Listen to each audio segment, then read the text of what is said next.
Hey everyone, this is FabryLON, welcome back, and this is going to be a pickups video because I've realized that I still need to do it for the months of November, December, and now January. So yes, I'm really late with this, didn't have time in December to do it, so I really need to get this out of the way. And also, there's not as much stuff as I feared, also because it's not that I buy this kind of like games or stuff every second. So I don't think it's going to be ridiculously long, even though I'm going to cover 3 months. We got 6 games, some movies, a TV series, and some anime, so all really nice stuff. And of course we're going to start with the games, like always. And we got 3 for the Vita, which is always a good thing. I'm still buying games for the Vita because there are so many great games on that little system. I just love the Vita so much. And let's start with a game that I already played in December, of course, Ys VIII. Already made a video about it. Talked with my friends in depth. I mean, I don't know what else to say. Excuse me. The thing is, I liked it, but I didn't love it. So I really don't know what happened with Ys VIII. I don't know what I was expecting. And overall, it is a good game. Simply, I don't think it's the best Ys game. But that, as I said, that doesn't mean that I didn't like it, of course. Which, it's weird because I love Celceta, I loved 7 of these more modern iterations of the series, and for some... And 8, it's such a slow burner, especially the 3/4 of the game are just that nothing happens. That's, I don't know what's because I remember talking about it with Zenkai, and he told like all these tributes to the E series and everything, and it's like I didn't see it because it was so boring for the most part.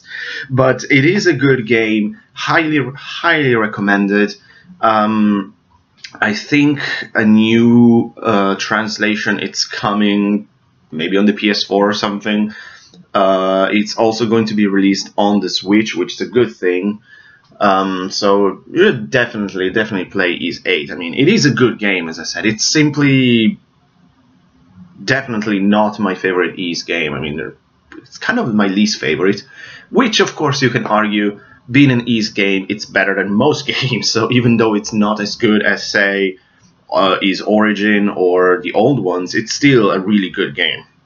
And speaking of Falcom, I picked this up, I think, in late November, early December. I still need to play it, and I will definitely play this game this year, but of course I don't know when, because I'm currently playing a very long game.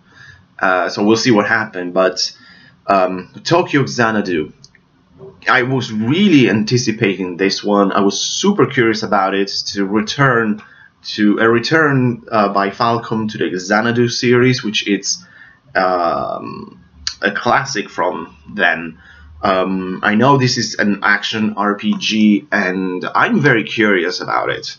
Really curious. I heard really positive things, and yeah, I just cannot wait to play it. But as I said, I'm playing some very big games now, so we'll see when, but definitely it's going to happen this year. It's always curious, since like most Falcom games, with the exception of Ys, I would say, most of their series were actually born from the original Falcom series, which was the Dragon Slayer. From then they had like the Xanadu series, the Legend of Heroes series, Sorcerian. All of it were started as sub-series of Dragon Slayer, and now Dragon Slayer is basically, it's disappeared. That would be cool if they bring back Dragon Slayer. I don't know how, in which capacity, but that would be amazing. But Xanadu was one of those. I mean, what was it, like Dragon Slayer 2 Xanadu, or Legend of Xanadu or something? It's considered like one of the first JRPGs ever made, so it is an important series, and it's interesting to see how much has changed. See like a modern day action RPG that takes place in Tokyo, hence the title. Super curious about it. And finally, this arrived yesterday. I cannot wait to play it. I'm really, really itching, but it has to wait for the moment. But Danganronpa V3 Killing Harmony, the third of the Danganronpa main series. I cannot wait to play this. I mean, I absolutely love the series. Played both Danganronpa 1, 2, and another episode last year. Loved them. I absolutely love the craziness of the story. It's really weird characters and how much over the top everything is in that game, but it is a really good storyline. I absolutely love the whole conflict between hope and despair, and definitely another episode, Ultra Despair Girl, was one of my biggest surprise of last year. I couldn't believe how much I liked that game, because it had all the good traits of the Danganronpa series. So great story, great characters, all of the good stuff, and I'm really hyping myself for V3. I'm sure it's going to be great, and I cannot wait to play it. So that's for Vita. 2 heavy titles still need to play, and 1 heavy title that I already played. So let's move to the PSP, which is always a good thing to do, since there are so many games I still need to play on that. And I bought 2 classic RPGs from there, which are considered like 2 of the must-play, and for the most part these games were and still are overpriced. With this one in particular, for the longest time that I was checking it on Amazon, this was way above like £50, £60, and I was like, I'm not going to spend that much money on a game, period, but let alone a PSP game. So it finally, for I think a second drop to it was between 25 and 30 something pounds, which is still a lot for a PSP game, but of course RPGs are always overpriced over here, especially JRPGs. Plus you have to consider, I don't know, like the publisher, which is Xseed in this case, and yeah, the fact that it is considered a absolute must for RPG fans on the PSP, and that is Brave Story, New Traveler. As I said, it is considered one of the best RPGs on the PSP, like one of those original titles. Love the fact that cover actually is like this. But in general, I heard good things about it, but of course I need to play it, and I'll try to do it this year, because if it is anything like Crimson Gem Saga, which is another of those must-own RPGs on the PSP, and I would agree on that, that's a very good one.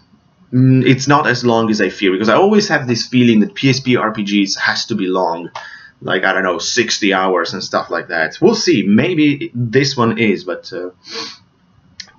very happy to finally own Brave Story, very curious about it, I cannot wait to play it, because I love these PSP RPGs. And the second one, it is considered, again, one of the best RPGs, and I heard this from multiple sources, because with Brave Story it was more about reading reviews, because honestly I haven't found too many people talking about it. I can see now it's an old game, but this is... I am even more curious, and I bought this back in November, I think, and since then I was almost like, I need to play it, but I decided to give precedence to other games. But this year, it's definitely a must-play, and that is Hex This Force by Atlus. Again, for the longest time, this was quite for a long time. I even couldn't find it; it was unavailable on Amazon. Then probably there was a seller who bought a bunch of this, and for the longest time, this game was stuck on like the 45, 50 pounds again, way too overpriced. Then it dropped to 30. Between 30 and 35, again overpriced, but it was never going to go down. And importing this from eBay, it's even more expensive, so no way I'm going to do that. So I decided just to drop 33 pounds on this, a bit too much, but it's an Atlus RPG, it's never going down in price. There was just the risk of losing it and making the price go high. So I always wanted to play it. So I'm sure I'm going to enjoy my time with Hex This Force. And yeah, consider a great classic on the PSP. Cannot wait. I just love these PSP games. I love the PSP. It's such a good system. And finally, the coup de grace. This is, I think, a behemoth of a game. And I have to thank my good buddy Leo, the funny nerd, for this, because he made me do a reality check, basically.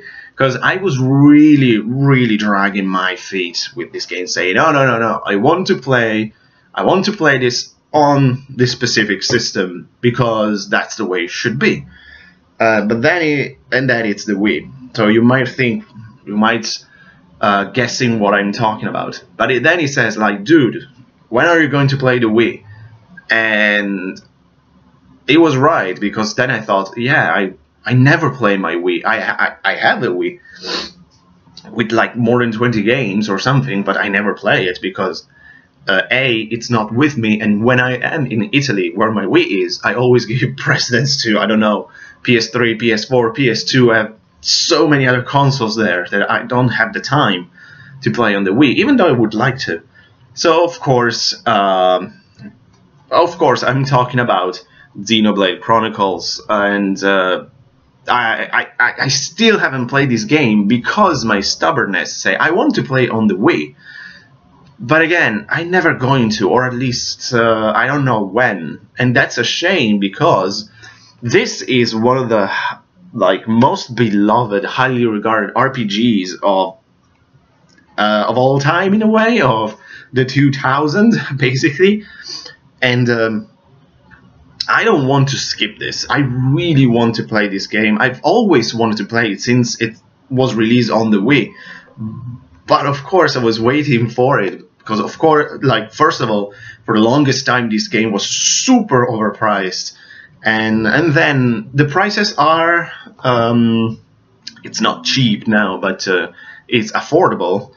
But again, it's on the Wii, and that's I was thinking recently I should buy that and play on the Wii. But then, if I actually want to play Xenoblade Chronicles, 3DS all the way, and the idea of having this gigantic game portable, I mean, once I thought about it, I was like, yes, that's a no-brainer. Basically, after we did the podcast, the following day I bought it on the 3DS, and I'm thinking about it being my next game, but I'm currently, as I said, I'm currently playing a big RPG already, and then jumping into another one, it's maybe a bit too much, but definitely going to play this year because I've waited enough to jump on the Xenoblade hype train, and yeah, I want to enjoy that game. About time. And thanks, Leo, you really helped me out there, like, just helping me make up my mind, and I can finally experience Xenoblade Chronicles, and who knows, maybe in the future we'll also play Xenoblade 2 whenever I manage to get a Switch. But that's another story. And that's it for the games. Not too much, I know, but as I said, it's not that I buy a game every second, it's just I also need time to play them. So let's move to the DVDs in general, the movies, and we'll actually start with a TV series that I bought, I think back in October, and watched it between October and November or something like that. And again, this is something that had my eye for a long time, but again, for some reason, it was stupidly expensive. We're talking about like £150 for, like, what was it, like, it's 3 DVDs or something like that. It's something outrageous. So of course I always skipped it. But then, quite recently, I saw the price dropped. It was like £22–25. So I bought it immediately. I hope there's no catch in here. And yeah, the box is a bit banged up, but I don't care about that stuff. I wanted to see this. And I'll just say, I'm very happy that I did.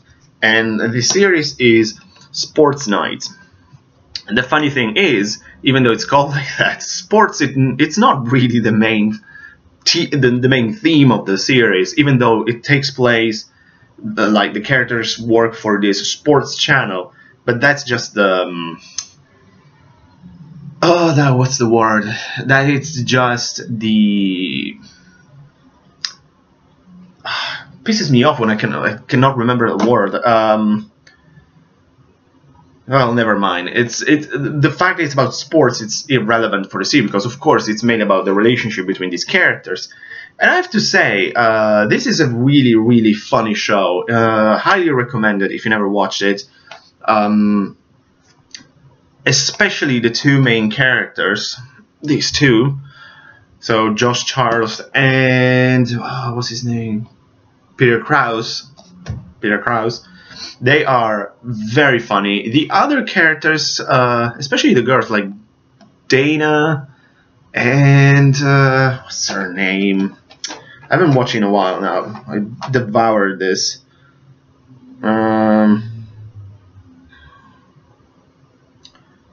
Oh, what's her name? It doesn't matter. Natalie. There we go. At times they can be funny. At times they can be a bit annoying. It's a interesting kind of sense of humor, but overall it's a very nice series. They're just 2 seasons, and I think even in this case you can see that the first one is better than the second season, but overall it's a really pleasant series, and I highly recommend it. It's I think it's sort of a niche thing, and the thing that made me curious when I was reading about it, it's the fact that it's considered one of the like 10 best series that were cancelled too soon. So I thought, oh, that has to be good, and it is. Highly recommended. Sports night. Next we move to some. Should we go to anime or movie? Let's go with the movies. Already watched basically all of them. And let's start with When the Last Sword is Drawn. This is a very good samurai movie, so of course you have to like the genre, and I personally do. I really love samurai movies, and this is a samurai epic, I have to say. It's nothing like Blade of the Immortal, for example. It's like samurai action. Not even over the top. When is it made? This is a very serious movie about this very poor samurai but extremely skilled with the sword, who decided to join the Shinsengumi, that famous group of samurai during the whole collapse of the shogunate system, and mainly for money, because that he can send money to his family. But of course, for this, he's considered almost a mercenary. But it's interesting, by the end of the movie, it becomes really attached to them. I mean, you can see the progressive growth of these characters, because of course, for his desire of gaining money, is not very well regarded by like the veterans of the groups, especially the famous Saito.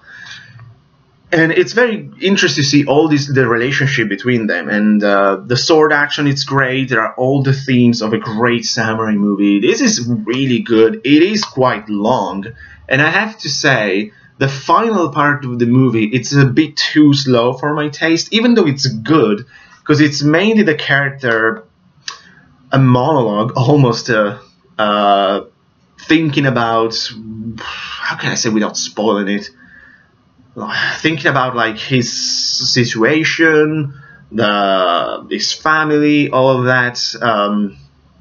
But it was a bit too slow, and it's really focused, like, of course, on like Japanese philosophy, the Bushido, and all of that. Which it's good stuff, and the actor is really good. But at the same time, it's something so foreign to my culture that I kind of knew this thing because I've been watching Japanese movies and anime for ages now, but it's still weird to me sometimes. Like, when he's saying certain things, it's like, dude, what's wrong with you? But I understand, like, naturally, this is a Japanese movie. It's so it's filled with their own like way of thinking, their philosophy and all of it, and it's great for that. It's a really good samurai movie. highly recommended. When the Last Sword is drawn, really likable characters, also, especially. What next? What's next? Let's move to this. This is the only movie that I still need to watch from this bunch, and that it's by Roman Polanski, The Tenant. I've heard this is a very creepy, disturbing kind of movie. I never heard of it, if I have to be honest. And the funny thing, I learned about it from an interview to Bruce Campbell, of all things. Is that because basically he said this is the only movie that actually scared the shit out of him. And hearing from the mighty Bruce Campbell himself, I say, well, I have to buy this. So I still need to watch it. I'll do it whenever I have the time, but I'm very curious about it. The Tenant, Roman Polanski. I mean, you cannot go wrong with Roman Polanski. Oh, let's move to this masterpiece. The Man with the Iron Fists. Where do I even start with this? Let's see. You got Russell Crowe. You got Reza from the Wu-Tang Clan, of all things. You got Lucy Liu. You had Batista from the WWE. I mean, before he got super famous. This is a mindfuck, and it's amazing. It's one of the most funny movies I saw in a while, because with martial arts movies, I love the goofy ones like this. This is so much fun. I couldn't believe how much fun I was having. Like, Russell Crowe is hilarious. The thing is, if I have a nitpick with this, it's the character played by Reza. He takes himself way too seriously. He should have just be goofing around with like the others. He wouldn't be perfect like that, but he's super serious. It's kind of like out of place in a way, but he does a good job, I suppose. And this is a very funny movie. I don't even know what to say other than it's over the top on speed, basically, regarding martial arts movies. But it's so the action is cool. Certain ideas for the characters are nice, are very neat. Like, I love the character played by Batista, for example. It is bloody and violent, but as you can see, in a Quentin Tarantino kind of way. Which, by the way, I don't think he directed this. No. No. It's funny that they blasted Quentin Tarantino probably just to say, if we say that actually this is by Reza himself, no one's going to care. So let's Tarantino, yeah, give us money. Tarantino helped in the production, but it's violent in a sort of Tarantino way. I mean, that's over-the-top, exaggerated violence, but it didn't bother me, of course, in general. With these kind of like exaggerated violence, it really shows that it's fake, so it really doesn't bother me. But this is a blast. If you have the chance, just pick it up. It's probably next to nothing. I think I paid like £1. So, but it's totally worth it because it's hilarious. Highly recommend The Man with the Iron Fists.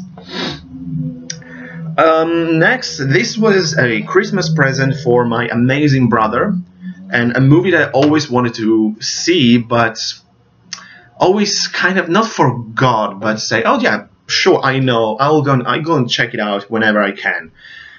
The Big Sleep. This is a gorgeous Blu-ray DVD combo, and this might be one of the best film noir I ever saw, and as you know, that is one of my favorite genre. And how can you go wrong when you have Humphrey Bogart and Lauren Bacall at like the height of their career? And it's a classic film noir. It ticked all the boxes, and it's a must if you like the genre.